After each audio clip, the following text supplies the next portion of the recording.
Theo had been observing humans for several days. They were fascinating creatures. But today, he noticed something strange. Across the street, a young woman sat alone on a bench. There was no phone in her hands, no book to read, no one sitting beside her. Yet she smiled. A moment later, she laughed quietly to herself. Then her expression changed, as if she had traveled somewhere far away. But her body had never moved. Theo activated his scanner. The young woman wasn't looking at the world around her. She was imagining another one. At first, Theo assumed this behavior was rare. But the more he observed, the more confused he became. Everyone seemed to be doing it. A student sat in class, but his mind was already imagining life after graduation. A worker rode a crowded bus, but she was worrying about tomorrow's meeting. A man sat at dinner with his family, but he was replaying a conversation from years ago.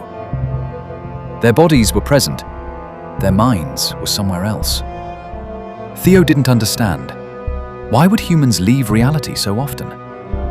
Then he noticed something even stranger. Humans were constantly waiting for moments. I'll be happy when I graduate. I'll be happy when I get a job. I'll be happy when I buy a house. I'll be happy when I retire. But when those moments finally arrived, the mind moved again, toward another goal, another future, another destination. It was as if humans spent their lives waiting for a moment, while quietly missing the one they were already living. Theo searched deeper. Blue holographic memories flickered to life. He expected to find humans where they were. Instead, he found them somewhere else entirely. A child imagining adulthood. An adult missing childhood. An elderly woman remembering her youth. Nobody seemed content staying in a single chapter. Everyone was visiting another page. That's when Theo discovered something remarkable.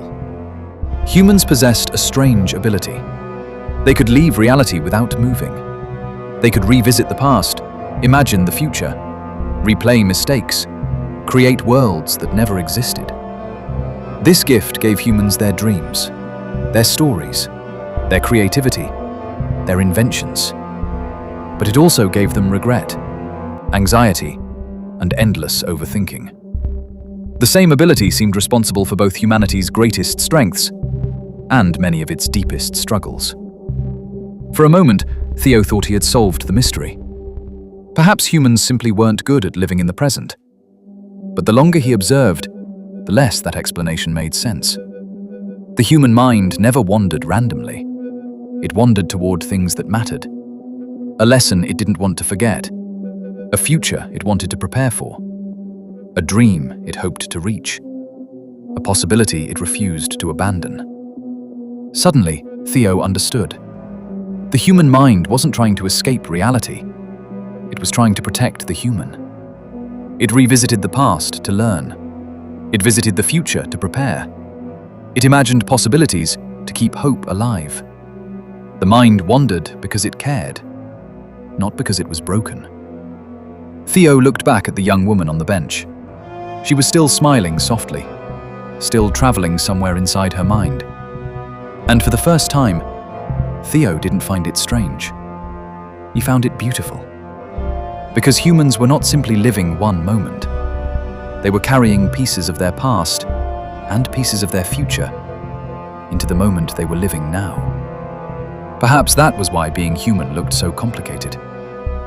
Every human seemed to be living more than one life at once. As Theo continued walking, he noticed two humans sitting on a nearby bench. They appeared to be friends.